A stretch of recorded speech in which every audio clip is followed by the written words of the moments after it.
میرے پاکستانیوں، آج میرے اوپر 2 اور کیسز ہو گئے ہیں۔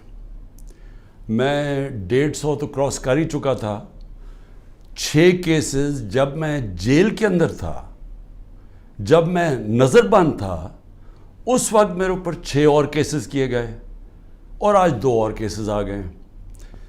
لیکن میں صرف یہ جو کوئٹہ کا کیس ہے، میں ذرا صرف اپنی قوم کو بتانا چاہتا ہوں کہ یہاں کس طرح کا مذاق ہو رہا ہے۔ یعنی اس ملک سے جو کیا جا رہا ہے سارے انصاف کے نظام سے، مجھے حیرت ہوتی ہے کہ ہم نے ابھی کتنا اور نیچے گرنا ہے۔ یعنی کوئی ہمیں اس چیز کا اندازہ نہیں ہے کہ جو حکومتیں چلتی ہیں ان کی وہ چلتی ہیں جس کو انگریزی میں کہتے ہیں مورل اتھارٹی، اخلاقی قوت پہ حکومتیں چلتی ہیں۔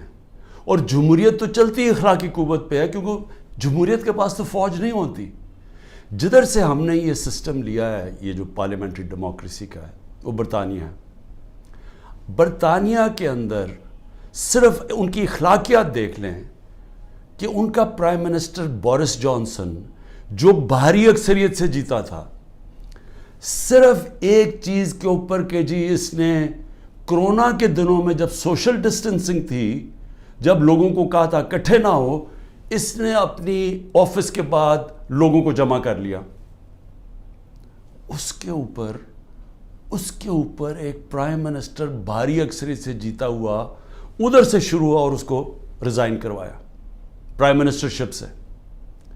ایک ان کا پرائم منسٹر تھا ہیرلڈ میکملن، اس کا جھوٹ پکڑا گیا، اس کو ریزائن کروا دیا۔ کیونکہ ان کی جو جمہوریت ہے اس کی بنیاد رکھی ہوئی ہے اخلاقیات کے اوپر، کہ جو اوپر پہنچ جاتے ہیں، جو حکمران طبقہ بن جاتا ہے، وہ اپنی مثال سے قوم کو چلاتا ہے، وہ ڈنڈے سے نہیں چلاتا، کیونکہ وہاں انسان ہیں، آزاد ہیں، وہ جانور نہیں ہیں جو ڈنڈے مار کے ان کو کبھی ادھر کر دو کبھی ادھر کر دو۔ ہم جو آج جدھر جا کے کھڑے ہو گئے ہیں، کیا مجھے بتاؤ کہ ہمیں اندازہ ہے کہ ہم اپنے ملک کو کتنا نقصان پہنچا رہے ہیں؟ کیونکہ جو قومیں ہیں معاشی طور پہ بعد میں مرتی ہیں، پہلے اخلاقی تباہی ہوتی ہے قوم کی۔ پہلے جب ایک قوم امر بالمعروف سے ہٹتی ہے تو ادھر سے اس کی تباہی شروع ہوتی ہے۔ اور جب ان کی بنیاد رکھی جاتی ہے عظیم قوموں کی، تو وہ مدینہ کی ریاست پہ 2 چیزوں پہ رکھی گئی تھی: عدل اور انصاف، اور انسانیت، اور انسانیت کے ساتھ امر بالمعروف، سچ کے ساتھ، حق کے ساتھ کھڑے ہو، بدی کے خلاف ہو۔ موریلٹی کے اوپر، اخلاقیات کے اوپر قوم کی بنیاد رکھی گئی تھی۔ اور وہ اس لیے میں آپ کو لوگوں کو یاد کراتا ہوں کہ میں بار بار آپ کو یاد کراتا ہوں، وہ دنیا کی تاریخ کا سب سے بڑا انقلاب تھا۔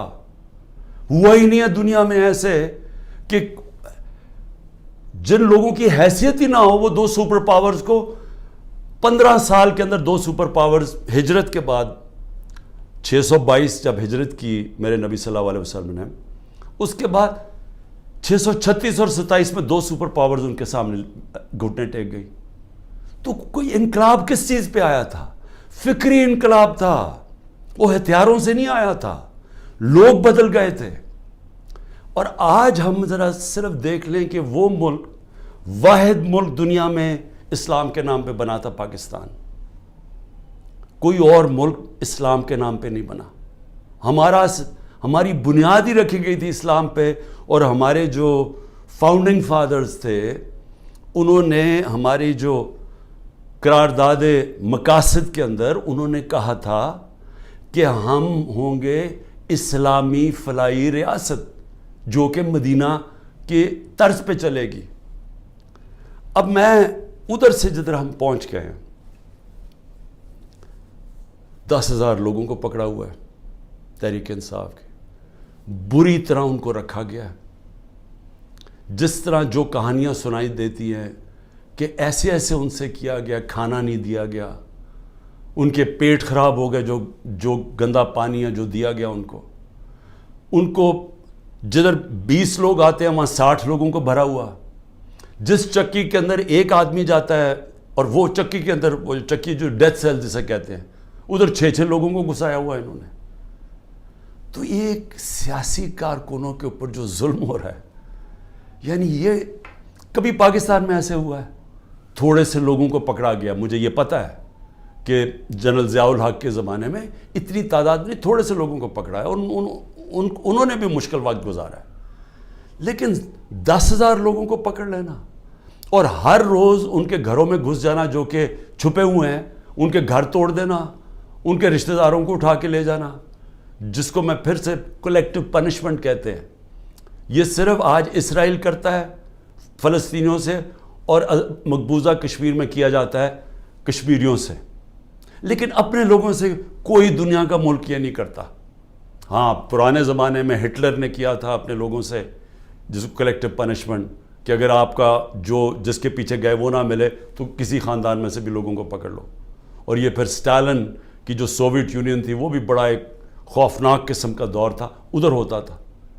لیکن یہ کسی مہذب معاشرے میں آج نہیں ہوتا جو آج کیا جا رہا ہے. تو اب میں آتا ہوں کہ کیسز کے اوپر.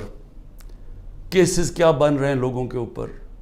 ایک کیس سے نکلتے ہیں ان کو دوسرے میں پکڑ کے اٹھا کے لے جاتے ہیں کہیں.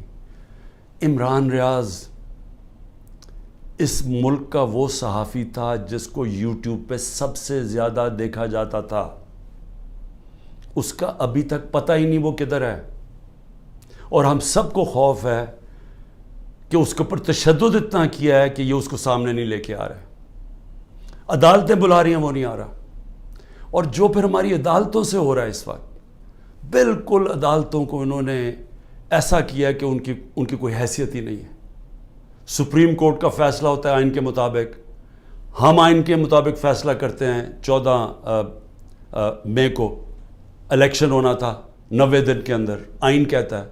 حکومت نے کوئی فکر نہیں کی کہ پختونخوا اور اس وقت پنجاب کے لوگ ایک انلیگل, ایک کیئر ٹیکر گورنمنٹ جس کی کوئی لیگیلٹی نہیں ہے, قانون میں کوئی حیثیت نہیں ہے, آئین میں کوئی حیثیت نہیں ہے, وہ بیٹھے ہوئے اوپر اور وہ کیسز پہ کیسز, انتقامی کارروائی. یعنی کیئر ٹیکر کا مطلب ہی ہوتا ہے وہ نیوٹرل ہوتے ہیں. یا نیوٹرل کا بھی ایک اور معنی ہو گیا, جو نیوٹرل بھی کہتے ہیں وہ بھی ظلم کر رہے ہیں ایک ہی پارٹی کے اوپر. تو یہ کیس کیا ہے؟ اب یہ ذرا جو لیٹسٹ میرے پہ کیس ہوا ہے, مجھے تو یہ پتہ ہی نہیں تھا کیونکہ میرے پاس اتنے کیسز ہوئے ہیں, مجھے تو اندازہ ہی نہیں کہ کون سا کیس کون سا ہے. مجھے صرف اتنا پتا ہے کہ بلوچستان میں کسی نے کیس کیا ہوا ہے اور وہ ایسا فولش کیس ہے کہ اس کی کوئی حیثیت ہی نہیں ہے.